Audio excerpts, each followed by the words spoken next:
The throne room doors burst open with such force that every guard's hand flew to their weapon. Lysandra stumbled through, her omega scent flooding the space with distress pheromones so potent that several betas stepped back. Her silk dress hung in tatters, silver hair escaping its braids to cascade wildly around her shoulders. "Please," she gasped, falling to her knees before the obsidian throne where Alpha King Theron held court. "I need sanctuary. Hide me, please, Your Majesty, before he—" The king rose slowly, his presence commanding instant silence from the 100 courtiers who'd been presenting petitions. Theron Blackmore was not known for mercy. At 32, he'd built his reputation on brutal efficiency and an iron will that had united 7 fractured territories. Yet something in this Omega's scent made his wolf stir, not with desire, but with an inexplicable need to protect. "Who pursues you?" His voice rumbled through the hall like distant thunder. Lysandra's jade eyes lifted to meet his golden ones, and for a heartbeat, neither moved. She'd seen him before from the servants' balconies during ceremonies, watched as he'd rejected princess after princess. She'd thought him cold then. Now, up close, she saw something else, a loneliness that matched her own. "My mate," she whispered, the word bitter as poison. "Duke Aldrich Shadowmere. He rejected me publicly 3 nights ago at the Harvest Ball for a younger Omega. But now he's changed his mind, says it's his right by law to reclaim me." The hall erupted in whispers, a rejected Omega seeking protection from their fated mate. Unprecedented. Theron's jaw tightened imperceptibly. He knew Duke Shadowmere, an arrogant alpha from the northern reaches who collected Omegas like trophies. The law technically supported the Duke's claim. A mate bond, even rejected, gave certain rights until formally dissolved by the High Council. "Rise," Theron commanded, descending the throne steps with predatory grace. His royal guard, led by Captain Zara Ironwing, tensed as he approached the kneeling Omega. It wasn't like their king to involve himself in domestic disputes. Lysandra stood shakily, her head barely reaching the king's shoulder. This close, Theron caught her true scent beneath the fear. Winter jasmine and mountain snow, with something else that made his wolf pace restlessly. "You were part of the palace staff," he stated. He'd noticed her before, though he'd pretended otherwise. She was the healer's apprentice who hummed while tending the gardens, who left honey cakes for the guard wolves, who always seemed to vanish whenever he entered a room. "Yes, Your Majesty. I work for Master Healer Corvus." "And Shadowmere rejected you publicly?" Her chin lifted slightly, defiance breaking through desperation. "At the Harvest Ball 3 nights ago. Called me defective, said my scent was wrong, that I was too old at 26 to give him strong pups. He chose Lady Celeste instead. She's 17. Behind them, Minister Hadrian cleared his throat. "Your Majesty, while unfortunate, the law states—" "I know the law," Theron cut him off sharply. His eyes never left Lysandra's face. "Tell me, Omega, what exactly do you want from me?" She swallowed hard. 3 weeks. Just hide me for 3 weeks until the High Council meets. I can petition for formal dissolution then. Once it's granted, he can't force a claim. And if he challenges my interference? Then I'll face the consequences. But please, her voice cracked, I'd rather die than bear his mark after what he did. After he paraded that girl around, announcing how superior she was. Something dangerous flashed in Theron's eyes. Guard Captain Ironwing. "Yes, Your Majesty." "Prepare the Azure Tower. Our guest will be staying there." Gasps rippled through the crowd. The Azure Tower was part of the royal family's private wing, untouched since Queen Mother Seraphina's death 5 years ago. "But Your Majesty," Hadrian protested, "Duke Shadowmere will demand." "Let him demand," Theron said softly, his tone carrying enough menace to silence the hall. He turned back to Lysandra. You'll be under my personal protection. Anyone who wants to claim you will have to go through me first."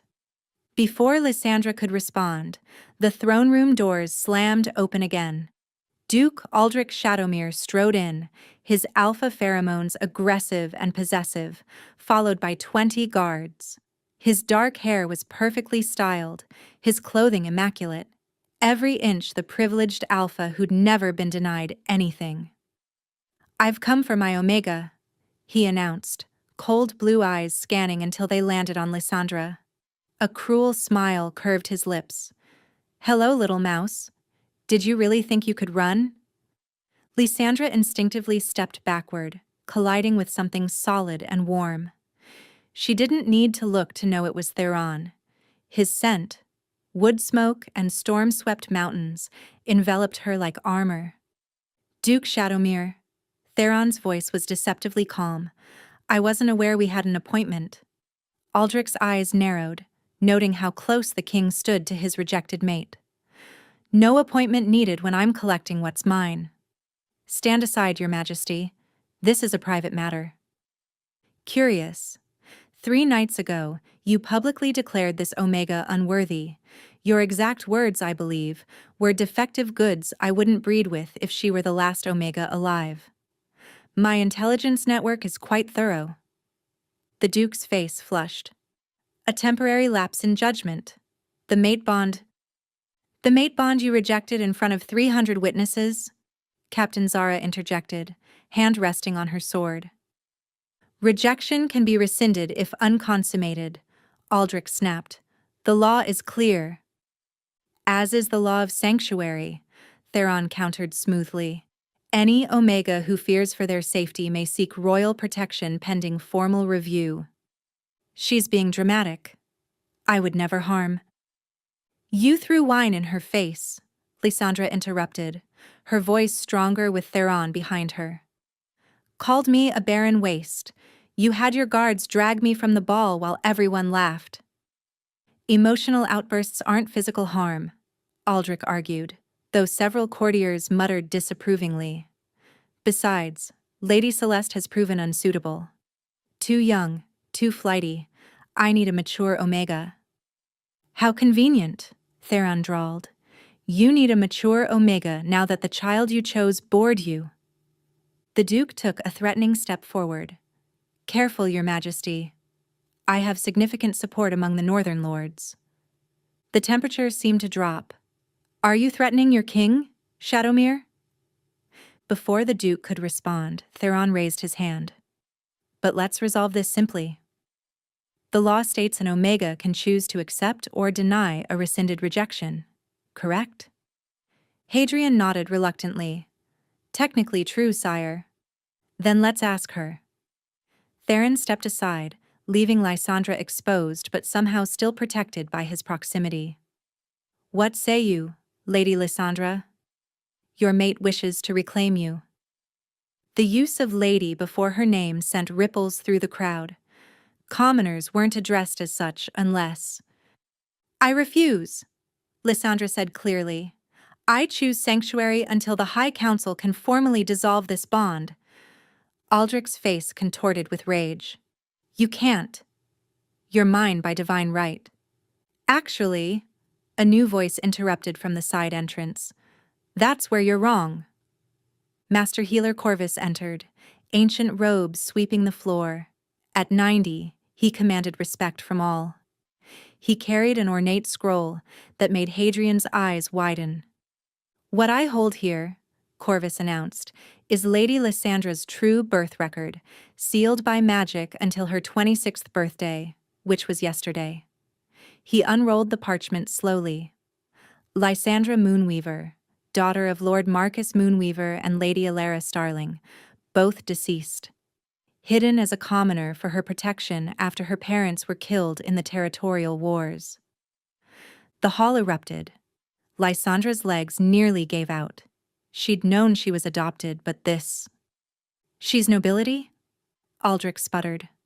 "High nobility," Corvus corrected with satisfaction. "The Moonweaver line is older than yours, Duke, which means she outranks you socially, and your public rejection of a noble lady without proper cause is grounds for immediate dissolution. The Moonweavers also carry unique gifts, including the power of permanent rejection, should they invoke it. The silence following Corvus's revelation was deafening. Lysandra's mind reeled. Noble blood? Her entire life had been a carefully constructed lie.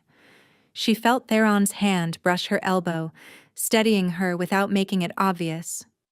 "This changes nothing," Aldrich snarled, though his confidence had cracked. "Noble or not, the mate bond." "The mate bond you publicly severed with a higher-ranking Omega?" Theron interrupted, Predator's smile playing at his lips. Lady Lysandra could demand satisfaction through combat if she wished.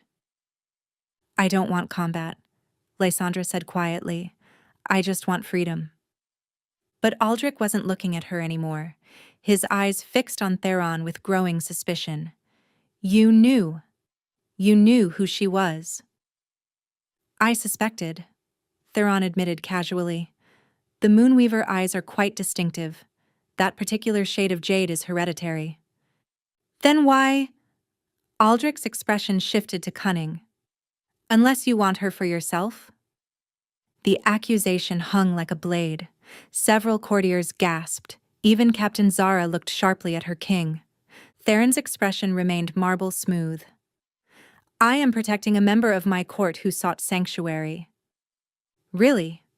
Aldrich stepped closer, tone mocking. "The king who's rejected every Omega presented suddenly develops altruism? When she smells like—" He inhaled deliberately, eyes widening. "Interesting." Her sense changed. There's something else mixed in now. Lysandra flushed. She knew what he meant. Since Theron had stood near her, their scents had begun mingling in a way that suggested. "Enough," Theron commanded.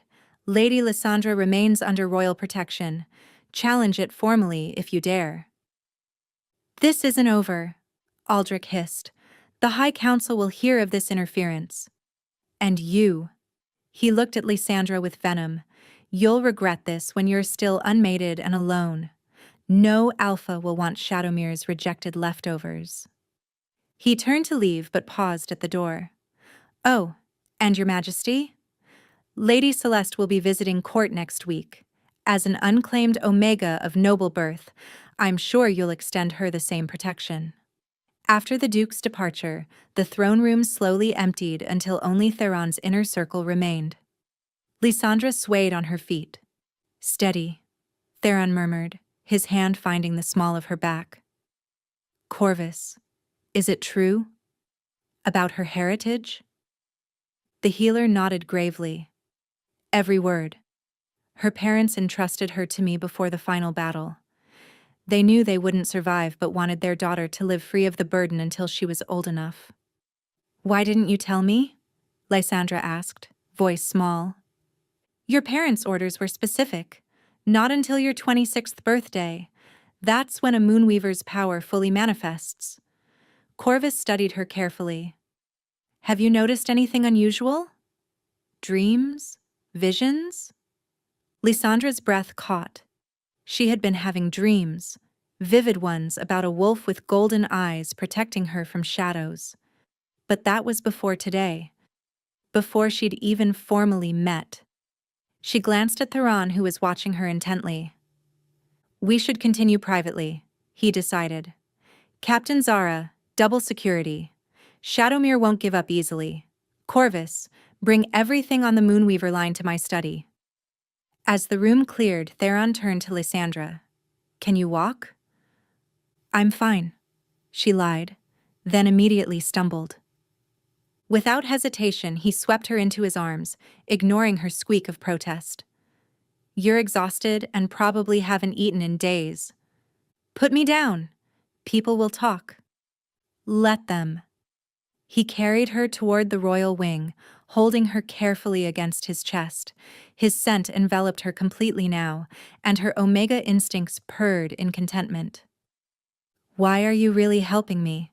she asked softly. He was quiet for so long she thought he wouldn't answer. Finally, just as they reached the Azure Tower, he spoke.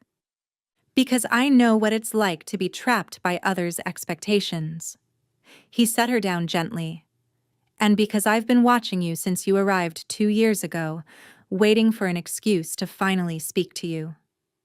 Before she could process this confession, shouting erupted from the courtyard. They rushed to the window to see Lady Celeste's carriage arriving, early. The young Omega stepped out, breathtakingly beautiful with golden hair and sapphire eyes, but her gaze went straight to the tower window where Theron stood. She smiled, cold and calculating. Your Majesty, I've come to seek sanctuary too. My alpha has been so cruel, rejecting me for another. Surely you'll protect me as well. Theron's expression hardened as he assessed the situation below. Lady Celeste stood in the courtyard, surrounded by carefully arranged luggage, her dress torn just enough to suggest distress without compromising modesty, tears glistening perfectly on her cheeks. Stay here, he commanded Lysandra, but she grabbed his arm. It's a trap. If you protect her too, Aldrich can claim you're collecting Omegas. The council already questions why you haven't taken a mate. Theron studied her, something unreadable flickering in his gaze. You're politically astute for someone raised as a commoner. Corvus taught me to observe. Servants hear everything. Then observe this. Sometimes the best way to spring a trap is to walk into it knowingly. He strode from the room. From the window, Lysandra watched him emerge into the courtyard, his presence immediately commanding attention. Lady Celeste threw herself at his feet with practiced dramatics. Please, Your Majesty. Duke Shadowmere cast me aside after only 3 days. He wants his true mate back, but I have nowhere to go. Lysandra's enhanced hearing, apparently part of her awakening Moonweaver heritage, picked up Theron's response clearly. Rise, Lady Celeste. Sanctuary requests are heard formally in the throne room, not performed in my courtyard like street theater. The young Omega stood, irritation flashing across her face before smoothing back to distress. Of course, Your Majesty. I simply thought, given how quickly you aided Lady Lysandra. Lady Lysandra's situation involved immediate physical threat, Captain Zara interrupted, appearing at the king's side. You arrived in a luxury carriage with 12 trunks, hardly the same urgency. However, Theron continued, you may present your case tomorrow morning. Tonight, you'll be housed in the guest wing. Lysandra watched Celeste's jaw clench. Clearly, she'd expected to be placed near Lysandra to cause problems. But before anyone could respond, a new commotion erupted. A messenger on an exhausted horse nearly fell from his saddle, bearing High Council colors. Emergency session, he gasped. All parties in the Shadowmere Moonweaver dispute are summoned immediately. The council convenes at sunset. Lysandra's blood ran cold. The High Council never moved this fast unless... Someone paid them, she breathed. Aldrich bribed them to hear the case before I could build a defense. Within an hour, Lysandra found herself in borrowed court attire, deep purple emphasizing her newly acknowledged noble status. Theron had insisted, overriding her protests. Image matters with the council, he'd said, then surprised her by fastening a delicate silver necklace around her throat. This bears the royal seal. It marks you as under my personal protection. Now they stood in the ancient council chamber, 3 elderly alphas and betas presiding from raised seats. Duke Shadowmere stood opposite, Lady Celeste at his side in calculated display. This is highly irregular, Chief Counselor Blackstone intoned. Duke Shadowmere, state your grievance. Aldrich stepped forward smoothly. I wish to reclaim my true mate, as is my right. The king has interfered unlawfully, and I suspect his motives are far from altruistic. That's a serious accusation, Blackstone noted. Your Majesty? Theron's voice was ice-cold calm. Lady Lysandra sought sanctuary, I granted it. The law is clear. Ah, but which law? Aldrich smiled triumphantly. I've discovered something interesting. The Moonweaver line carries unique traits. Their omegas can form secondary bonds if their first is severed. It's why they were hunted during the territorial wars. Lysandra felt Theron stiffen beside her. I propose a test, Aldrich announced. The bonding trial. If Lady Lysandra has begun forming a secondary bond with our king, which would explain his sudden protectiveness, then she's moved past our connection. But if our bond remains primary, she belongs with me. The bonding trial is ancient law, Counselor Blackstone said slowly. If invoked, both alphas must participate. The Omega's true bond will manifest. Both alphas? Theron's voice carried danger. I'm not claiming— Aren't you? Aldrich challenged. Then you won't mind participating. Unless you're afraid? The trap was perfectly sprung. If Theron refused, it would seem like admission. If he participated and no bond showed, Lysandra would be forced back to Aldrich. I need a moment with my ward, Theron requested. Granted 5 minutes, they retreated to the antechamber. Lysandra was trembling. What's a bonding trial? Theron's jaw clenched tight. Both alphas release their full pheromones simultaneously. Your omega nature will respond to whichever bond is stronger. It's invasive, humiliating, and once demonstrated, unbreakable legally. So if I respond to Aldrich, you'll be his immediately. Theron's eyes blazed. But there's something else. If you respond to me instead? A secondary bond, she whispered, understanding dawning. But we've barely interacted. How could— Sometimes bonds form without our knowledge, waiting for the right moment. He met her gaze. You feel it too. This pull between us. Since the first day you arrived 2 years ago, he admitted. But I never acted because I thought you were common born. I couldn't subject you to the court's cruelty. And then when Shadowmere claimed you, his hands clenched. I nearly killed him at that ball. They returned to find an ancient ceremonial circle drawn in salt and wolfsbane.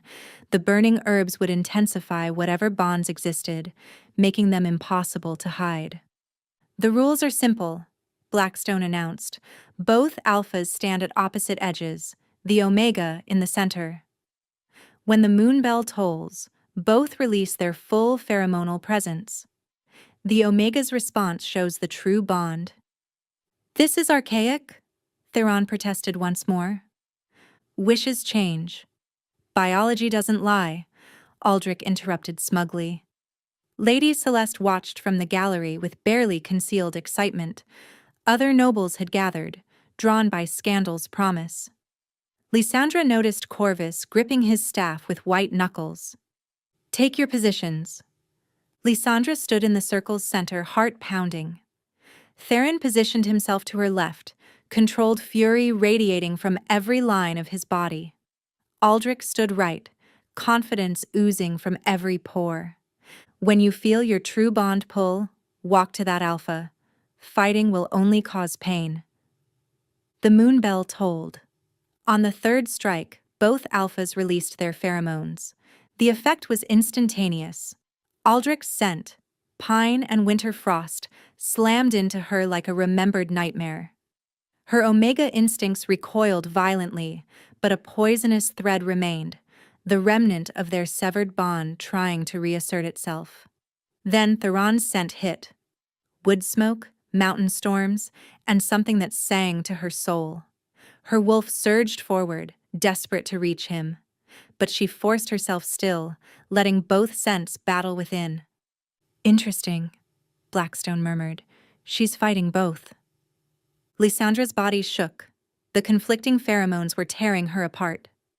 She fell to her knees, whimpering. Stop this, Corvus shouted. You're hurting her. The trial continues until she chooses, Blackstone stated coldly. Through her pain, Lysandra heard Aldrich laugh. See? She still feels our bond. Come to me, little mouse. But then Theron spoke, cutting through everything. Lysandra, look at me. She raised her head, meeting his honeyed gaze across the circle. What she saw there stole her breath. Not just desire or possession, but genuine fear for her, rage at her pain, and something deeper that looked like devotion. "I won't force you," he said softly, though she knew the effort of restraining his pheromones while Aldrich pushed harder must be excruciating. "Choose freely. Whatever you decide, I'll ensure you're protected." His willingness to let her go, to prioritize her choice over his obvious desire, it shattered something inside her. The Moonweaver power Corvus had mentioned blazed to life, her eyes glowing with ethereal jade light. She stood slowly, power radiating from her frame. When she spoke, her voice carried otherworldly resonance. "You rejected me, Aldrich Shadowmere. You severed our bond with cruelty and malice. By the ancient laws of the Moonweaver line, I reject you thrice in return." Aldrich staggered as if struck. "That's not possible." "Once for the humiliation." She walked toward him. "Twice for the betrayal of a sacred bond, and thrice."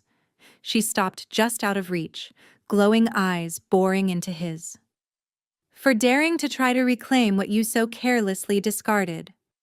A visible thread of silver light appeared between them, their mate bond made manifest. Then it shattered like glass, dissolving into nothing. Aldrich screamed, falling to his knees as the backlash hit. Lysandra turned, her glowing gaze finding Theron.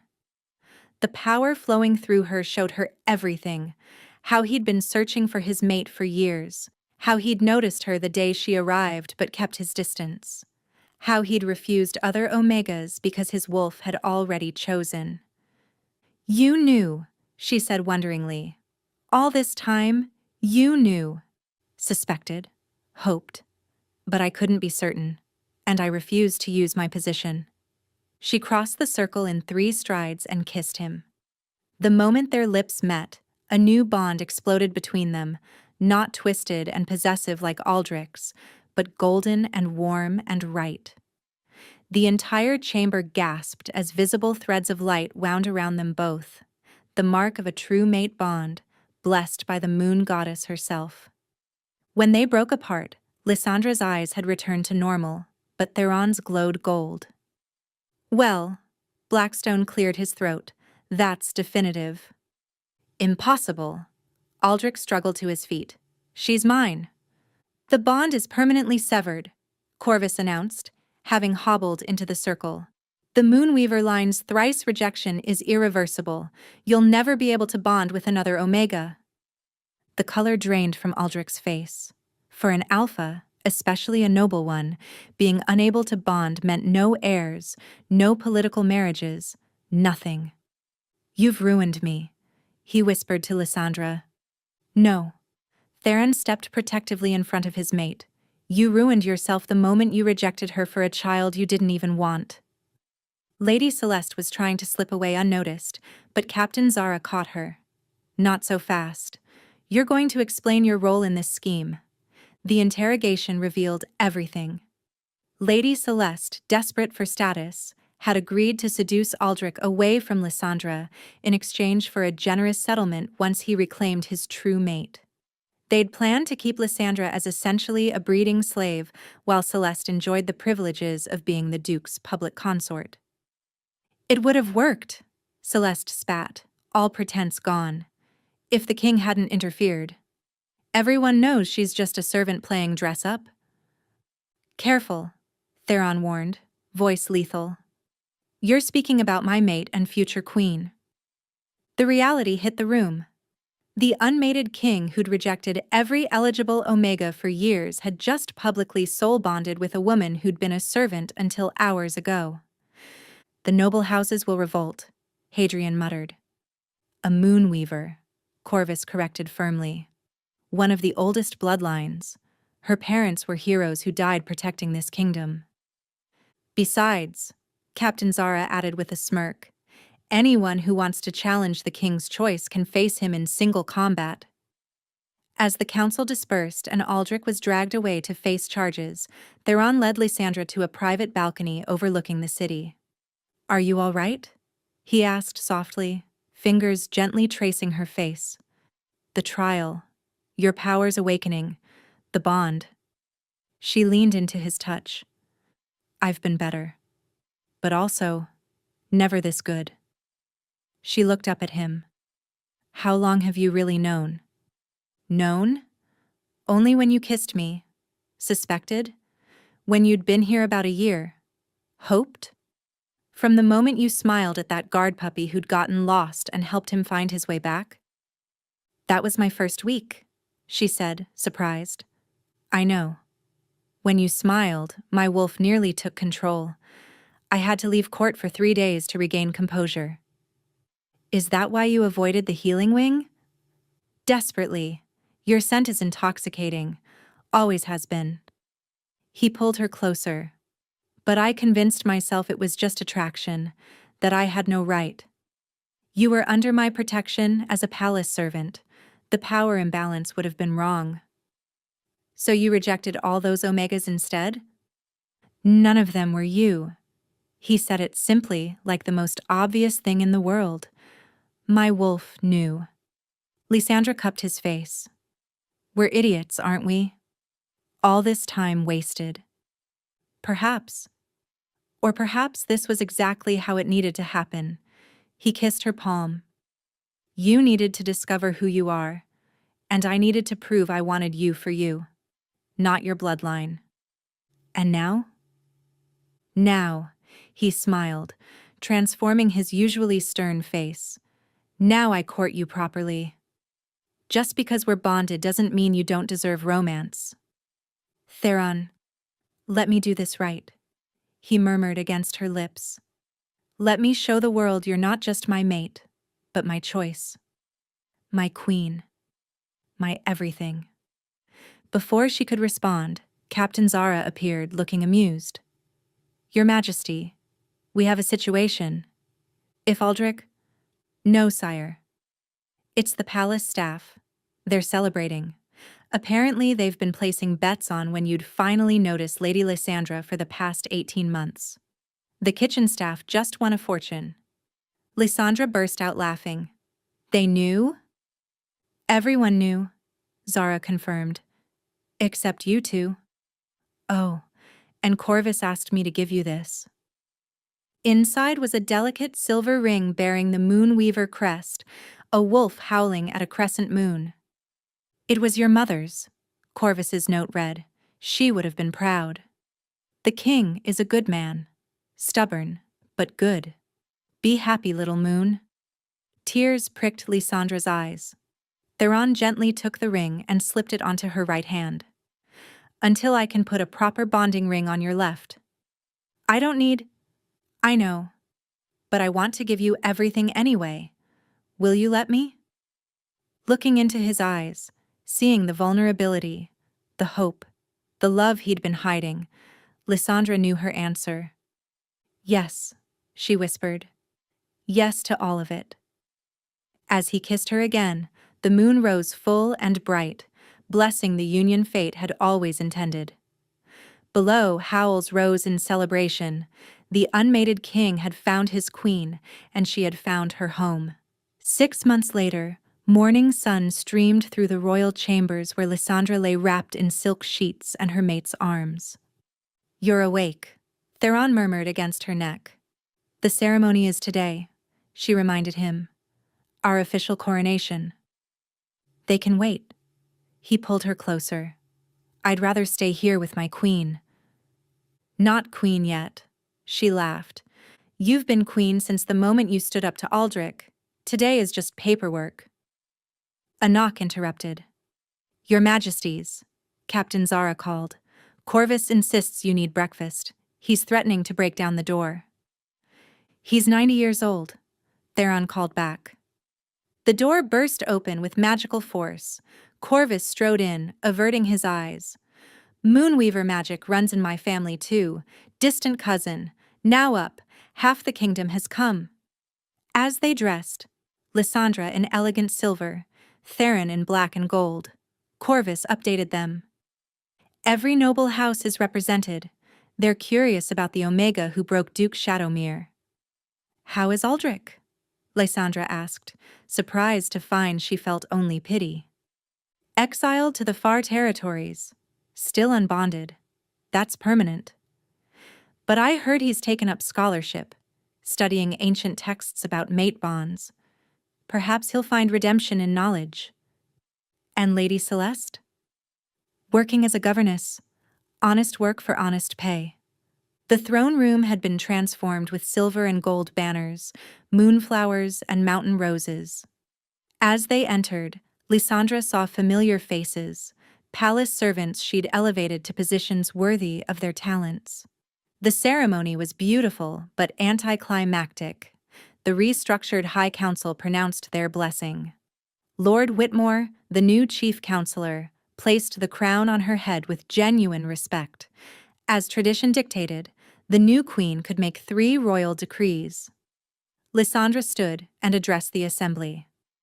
First, I decree that sanctuary laws be strengthened. Any wolf seeking protection from an abusive mate shall receive it, no questions asked. Murmurs of approval rippled through the crowd. Second, rejection of a mate bond becomes permanent and irreversible after 24 hours. No more games. Louder approval, especially from Omegas. And third, the old bloodline hierarchies are dissolved. Noble or common, all wolves will be judged by their actions, not their birth. The room erupted. Shocked gasps, then applause starting with servants, spreading to younger nobles, eventually even elderly lords nodding approval. Later at the feast, Corvus approached. Bold moves. Your parents would be proud. No regrets? He asked gently. Lysandra thought about it. 6 months ago, she'd been a terrified Omega running from a cruel mate. Now she was queen, mated to a man who loved her beyond reason, changing laws that had hurt so many. How could I regret the path that led me here? As if sensing her gaze, Theron looked up, face lighting when he saw her. He excused himself and approached. Dance with me? Forever, she promised. As they swayed together, Theron whispered, I have something to tell you. Corvus confirmed it. The increased appetite, heightened senses, your scent changing. Her eyes widened. We're having a pup, he confirmed, hand moving protectively to her stomach. Part Moonweaver, part Blackmore, fully loved. Tears of joy spilled down her cheeks as she kissed him. The crowd erupted. Their queen was pregnant, the succession secured. That night on their balcony, watching the city celebrate, Lysandra marveled at her journey. Do you ever think about how different things might have been? She asked. Theron pulled her against his chest. The thought of you with him. Perhaps the moon goddess knew what she was doing. So you could catch me when I fell? So we could catch each other. I was falling too, into darkness. You saved me as much as I saved you. She turned in his arms. Then we're even. Never. I'll spend our lives trying to be worthy of you. Stubborn Alpha. Stubborn Omega, he countered, kissing her. As the moon rose, the same that witnessed her desperate flight 6 months ago, Lysandra sent up a prayer of gratitude. The rejected Omega had become a queen. The broken bond had led to a stronger one. The sanctuary she'd begged for had become home. And the Alpha King who'd hidden her? He'd given her protection, purpose, and love that would last forever. What he did next really had changed everything.